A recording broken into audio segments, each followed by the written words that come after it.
السلام علیکم ورحمۃ اللہ۔ حاضرین جمعہ،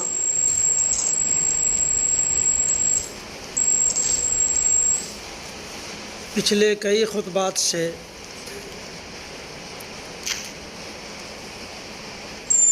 آپ کے سامنے حضرت ابراہیم علیہ السلام کی کوششوں اور جافشانیوں کو، ان کی دعاؤں کو اور ان کے ثمرے میں جو چیزیں ہمیں ملی ہیں حج بیت اللہ کے موضوع پر آپ سے مخاطب ہوں۔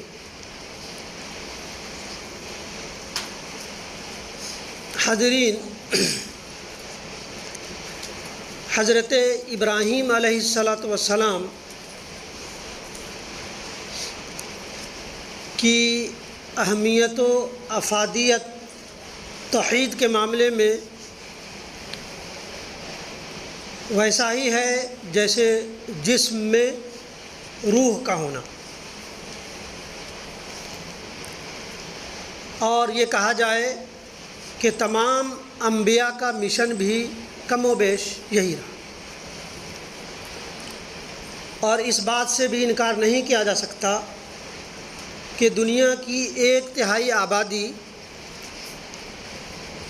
حضرت ابراہیم علیہ السلام کو اپنا پیشوا اور امام مانتی ہے۔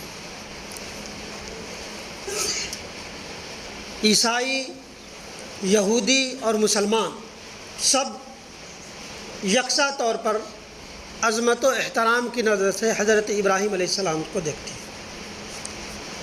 نبی اکرم صلی اللہ علیہ وسلم کا معاملہ یہ ہے کہ نبی اکرم صلی اللہ علیہ وسلم، صحیح حدیث سے ثابت ہے کہ میں حضرت ابراہیم علیہ السلام کی دعا، عیسیٰ علیہ السلام کی بشارت اور اپنی والدہ کی آنکھوں کا تارا ہوں، اور محمد عربی صلی اللہ علیہ وسلم اپنے آپ کو دین حنیف اور ملت ابراہیم سے بھی تشبیہ دی۔ حاضرین، توحید جس کے معنی ہوتے ہیں اللہ کو ایک جاننا، ایک ماننا، ہر طرح کی مشکل کشائی، رب کو ماننا، اس کے علاوہ کسی کو شاجی اور شریک نہیں سمجھانا۔ جیسے انسان، یہ حضرت انسان ہے نا، ایک اگر حقیقی بات کہہ دی جائے تو فلا بھڑک جائے۔ مثلا میں پوچھ دوں کسی سے کہ آپ کے کتنے باپ ہیں، آپ بھڑک جائیں گے نا۔ یا یہ کہا جائے کہ آپ اپنی بیوی میں کسی کو شریک سمجھیں گے ذرا، تو ایک غیور انسان ہوگا، وہ بھڑک جائے گا۔ نبی اللہ تبارک و تعالیٰ کہتا ہے کہ میں ان سب سے زیادہ غیور ہوں، مجھے ان سب سے زیادہ غیرت آتی ہے جب کوئی مجھے کسی کا شریک ٹھہراتا ہے۔ ایک انسان کا معاملہ یہ ہے کہ ایک تو آپ سے پوچھ لیا جائے کہ آپ کے کتنے باپ ہیں، 2 باپ ہیں، 3 باپ ہیں، تو آپ بھڑک جائیں گے۔ وہ رب کریم ہے، رب ذوالجلال ہے، اس کے حکم کے بغیر ایک پتا بھی نہیں گرتا۔ اس کے بارے میں اگر کوئی شریک اور ساجد سمجھ لے تو رب کریم کا کیا معاملہ ہوگا۔ آج انہی حضرت ابراہیم علیہ السلام کی وہی مشن جسے نبی اکرم صلی اللہ علیہ وسلم نے پایا تکمیل کو پہنچایا، توحید جو تمام انبیاء کا مشن رہا ہے، وہی میرا موضوع ہے۔ حاضرین، اللہ تبارک و تعالیٰ قرآن مجید سورہ بقرہ آیت نمبر 127 میں فرما رہا ہے، وَإِذْ يَرْفَعُ إِبْرَاهِيمُ الْقَوَاعِدَ مِنَ الْبَيْتِ وَإِسْمَاعِيلُ رَبَّنَا تَقَبَّلْ مِنَّا إِنَّكَ أَنْتَ السَّمِيعُ الْعَلِيمُ رَبَّنَا وَاجْعَلْنَا مُسْلِمِينَ لَكَ وَمِن ذُرِّيَّتِنَا أُمَّةً مُسْلِمَةً لَكَ وَأَرِنَا مَنَاسِكَنَا وَتُبْ عَلَيْنَا إِنَّكَ أَنْتَ التَّوَّابُ الرَّحِيمُ رَبَّنَا وَابْعَثْ فِيهِمْ رَسُولًا مِّنْهُمْ يَتْلُو عَلَيْهِمْ آيَاتِهِ وَيُزَكِّيهِمْ وَيُعَلِّمُهُمُ الْكِتَابَ وَالْحِكْمَةَ وَإِنْ كَانُوا مِنْ قَبْلُ لَفِي ضَلَالٍ مُّبِينٍ کہ ابراہیم علیہ السلام اور اسماعیل علیہ السلام کعبہ کی بنیادیں اور دیواریں اٹھاتے جاتے تھے اور کہتے جاتے تھے ہمارے پروردگار تو ہم سے قبول فرما، تو ہی سننے والا اور جاننے والا ہے، اے ہمارے رب ہمیں اپنا فرما بردار بنا اور ہماری اولاد میں سے بھی ایک جماعت کو اپنی اطاعت و گزاری فرما برداری کر اطاعت گزار رکھ اور ہمیں اپنی عبادتیں سکھا اور ہماری توبہ قبول فرما، تو توبہ قبول فرمانے والا ہے اور رحم فرمانے والا ہے۔ پھر فرمایا اے ہمارے رب انہی میں سے ایک رسول بھیج جو ان کے پاس تیری آیتیں پڑھیں، انہیں کتاب و حکمت سکھائیں اور انہیں پاک کریں، یقیناً تو غلبہ والا اور حکمت والا ہے۔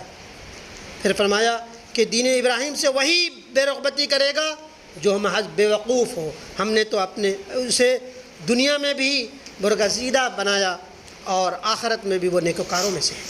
حضرت ابراہیم علیہ السلام کی وہ ہے، اور ربنا وابعث فیہم رسولا منہم یتلو علیہم آیاتہ، حضرت ابراہیم علیہ السلام کی دعا ہے کہ اے ہمارے رب انہی میں سے ایک رسول بھیج جنہیں کتابوں کی تلاوت کرے، انہیں پاک کرے، انہیں حکمت کی باتیں سکھائے ہیں۔ اور نبی اکرم صلی اللہ علیہ وسلم کو جیسا کہ بتایا کہ میں حضرت ابراہیم علیہ السلام کی دعا، حضرت عیسیٰ علیہ السلام کی بشارت اور اپنی والدہ محترمہ کی تمناؤں کا ثمرہ ہوں۔ حاضرین، تمام انبیاء کا مشن صرف یہی رہا ہے کہ لوگوں کو طاغوت کی بندگی سے نکال کر اللہ کی بندگی میں ڈال دیا جائے۔ تمام انبیاء کا وَإِلَىٰ عَادٍ أَخَاهُمْ هُودًا وَإِلَىٰ مَدْيَنَ أَخَاهُمْ شُعَيْبًا وَإِلَىٰ ثَمُودَ أَخَاهُمْ صَالِحًا، اور اس طرح کر کے میں نے رسول بھیجا حضرت عاد کو اور ان کے بھائی صالح کو، سمود کو، شعیب کو، اور تمام کا مشن کیا تھا؟ وَلَقَدْ بَعَثْنَا فِي كُلِّ أُمَّةٍ رَسُولًا أَنِ اعْبُدُوا اللَّهَ وَاجْتَنِبُوا الطَّاغُوتَ کہ ہم نے ہر انبیاء میں، ہر امت میں، ہر قوم میں ایک رسول بھیجا، ایک نبی بھیجا، ایک پیغمبر بھیجا کہ لوگوں کو طاغوت کی بندگی سے نکال کر اللہ کی بندگی کی طرف ڈال دے۔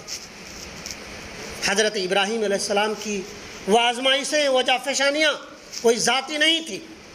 حضرت ابراہیم علیہ السلام نے اپنے والد سے اور اس وقت کے بادشاہ نمرود سے ٹکر لے لی، کوئی عام بات نہیں تھی۔ آپ نے ہجرت فرمائی اور عراق و شام کے خاک چھانتے پھرے اور کہا تھا گمنام ہو گئے۔ آج کل ہمارا معاملہ ہے نا کہ چھوٹا سا کام کیا لوگ چاہتے ہیں نا میں نمایاں رہوں، اور کوئی بڑا کام کرنے کے لیے، بڑا انقلاب لانے کے لیے پہلے گمنام ہونا پڑتا ہے۔ حضرت ابراہیم علیہ السلام کے سامنے ایک عظیم ترین کام تھا، ایک عظیم ترین کام کو پایا تکمیل تک پہنچانا تھا، آپ گمنام ہو گئے، نکل گئے اور خاک چھانتے رہے، اور پھر وہ انقلاب بن کے نبی تمام انبیاء کا معاملہ رہا گمنامی سے نکل کر انقلاب برپا کیا۔ نبی اکرم صلی اللہ علیہ وسلم کا معاملہ بھی دیکھ لیجیے، آپ جب دین کا مژدہ سناتے ہیں، رب توحید کا نعرہ بلند کرتے ہیں، آپ کے اپنے سگے چچا تک دشمن ہو گئے، آپ چھپ کر کے عبادتیں کرتے رہے ہیں اور گمنام سے ہو گئے، بلکہ اس سے پہلے ہی غار حرا میں لے گئے، اپنے آپ کو چلے گئے، رب سے پہلے اپنا راستہ ہموار کیا، تب جا کر کے وہ انقلاب برپا کیے، اور ضرورت پڑی تو وہ ہجرت بھی کر گئے۔ تو یہ اس میں ایک بڑی عظیم ترین چیز ہے کہ پہلے بڑے انقلابات کے لیے ایک مشن کے ساتھ گمنام ہونا پڑتا ہے۔ ہمیں ان تمام انبیاء سے ایک سبق آج کے دور میں بھی ملتا ہے۔ باطل اور حق کا ازدحام ہمیشہ سے رہا، یہ آج کا نیا کوئی معاملہ نہیں، آج تو کوئی مسئلہ آیا ہی نہیں، کوئی مسئلہ نہیں، بڑے بڑے مسائل ہمارے سامنے رہے ہیں، لیکن وہ مشن جو توحید کا تھا، جو الوہیت کا تھا، جو لوگوں کو طاغوت کی بندگی سے نکال کر رب کی بندگی پہ ڈالنا تھا، اگر مشن ہمارا یہ رہا تو کوئی مسئلہ بڑا مسئلہ نہیں۔ حضرین، نبی اللہ تبارک و تعالیٰ نے کیا بڑی بات کہی ہے توحید کی اہمیت و افادیت کو سمجھانے کے لیے، ان اللہ لا یغفر ان یشرک بہ ویغفر ما دون ذلک لمن یشاء ومن یشرک باللہ فقد افتری اثما عظیما، کہ اللہ تبارک و تعالیٰ وہ رب ذوالجلال وہ چاہے تو دنیا کے تمام گناہوں کو معاف کر دے، تمام گناہ چھوٹے ہیں، خش و خاشاک کی طرح ہیں، اگر کوئی شخص رب کے ساتھ شریک نہیں سمجھا ہو، کسی رب کو کسی کا ساجی نہیں بنایا ہو، کہ اللہ ہی ہے جو جان دیتا ہے، اللہ ہی ہے جو جان لیتا ہے، اللہ ہی ہے جو ہمیں صحت اور افادیت دیتا ہے، اور وہی ہے جو ہمیں بیماری دیتا ہے، وہی ہے ہوا چلاتا ہے، وہی ہے جس کے لیے چھوٹی سے چھوٹی عبادت کی جائے صرف وہی ہے۔ اگر یہ آپ کے سامنے ہے تو اللہ تبارک و تعالیٰ کہتا ہے کہ اللہ تبارک و تعالیٰ چاہے تو دنیا کے تمام گناہوں کو معاف کر دے سوائے شرک کے، کہ جس نے شرک کیا، اللہ کے ساتھ کسی کو ساجی ٹھہرایا، وہ بہت دور کے فتنہ میں جا پڑا۔ حضرت لقمان علیہ السلام نے بیٹوں کو کیا کہا تھا؟ یا بنی لا تشرک باللہ ان الشرک لظلم عظیم، اے میرے بیٹو رب کے ساتھ شریک نہ سمجھنا، کسی کو ساجی نہ مت بنانا، یہ بہت دور کی گمراہی ہے، کہ جو کوئی شخص اگر رب کو رب مانتا ہے، اس کے توحید کا قائل ہے، تو وہ کبھی نہ کبھی وہ راہ راست پہ آ سکتا ہے، لیکن جس نے اللہ کی وحدانیت میں ہی شریک سمجھا تو وہ اس کو ہدایت پانے کے چانسز بہت کم ہے، اور اگر اسی میں موت ہو گئی تو اس کی بخشش کا کوئی ذریعہ نہیں۔ جیسے آپ غیور ہیں، آپ اپنے پیدریت میں اور والد میں کسی کو ثانی نہیں سمجھ سکتے کہ میرا 2 باپ ہے تو وہ رب کریم ہے۔ آپ غیور مرد ہیں، آپ اپنی بیوی میں کسی دوسرے کو شریک نہیں سمجھ سکتے، وہ رب کریم بہت بڑا غیور ہے، وہ غیرت مند ہے، اسے غیرت آتی ہے۔ اور موحد کی ایک اہمیت اور فضیلت ہے، آپ نہیں سمجھ سکتے۔ ایک موحد کی اہمیت اللہ تبارک و تعالیٰ نے بیان کی ہے کہ یہ دنیا کی چمکتی دمکتی کائنات جو ہے ایک موحد کے صدقے ہے۔ کہا کہ ایک موحد اگر اس دنیا پر ہے تو صحیح ہے، اگر موحد ختم ہو گیا، اللہ کو ماننے والا دنیا سے ختم ہوگا، تو اس دنیا کو ہم لپیٹ دیں گے، دنیا کو ختم کر دیں گے۔ یہ رب کریم کا فرمان ہے، کوئی جھوٹ فرمان نہیں۔ تو یہ ہے کہ یہ توحید ہی ہے جو انسان کو آزمائش سے سکھاتا ہے۔ توحید کا ولولہ ہی ہے جو حضرت ابراہیم علیہ السلام کی جو عظیم ترین قربانیاں ہیں، ہم صرف یہی جانتے ہیں۔ قربانی کا اگلا ہمارا خطبہ قربانی پہ ہوگا، لیکن ہم صرف قربانی کو تو یاد ہے کہ ہم معصوم جانور کے گلے پہ چھری چڑھانا، لیکن ان کی گفتگو، والدین کی وہ فرمانبرداری، وہ موحدانہ گفتگو، وہ ہم بھول گئے ہیں۔ تو اور انہی کے صدقے ایک لمبا ترین عرصہ رہا ہے، حضرت ابراہیم اور حضرت عیسیٰ علیہ السلام کے 5000 سال بعد نبی اکرم صلی اللہ علیہ وسلم کی بعثت ہوئی، اور اس درمیان وہ ابلیس نے، شیطان نے سب سے پہلے اسی توحید کے متوالوں کو اس کی توحید چھینی۔ نوح علیہ السلام کے وہ 5 بت، جسے پہلے تو صرف تصویر کی شکل میں رکھا، پھر اس کے بعد اس کی بت بنائے، پھر اس کے بعد عقیدت سکھائی، اور اس کے بعد کرتے رب میں اس کو ساجی اور شریک سمجھ لیا۔ وہ 5 بت جو تھے وہ حضرت نوح علیہ السلام کے قوم کے جالے تھے، موحد تھے، اور کہا جائے کہ حضرت ابراہیم اور اسماعیل جو توحید کے پودوں کو سینچا، انہی کو کبھی شریک اور ساجی سمجھنے لگ گئے. تو ابلیس کا سب سے بڑا کارنامہ یہ ہے کہ سب سے پہلے انسان کی توحید پہ حملہ کرتا ہے، اس کی توحید چھین لیتا ہے، اس کے بعد ساری طرح کی گمراہیاں ڈال دیتا ہے. وہی توحید کا ولولہ تھا کہ حضرت بلال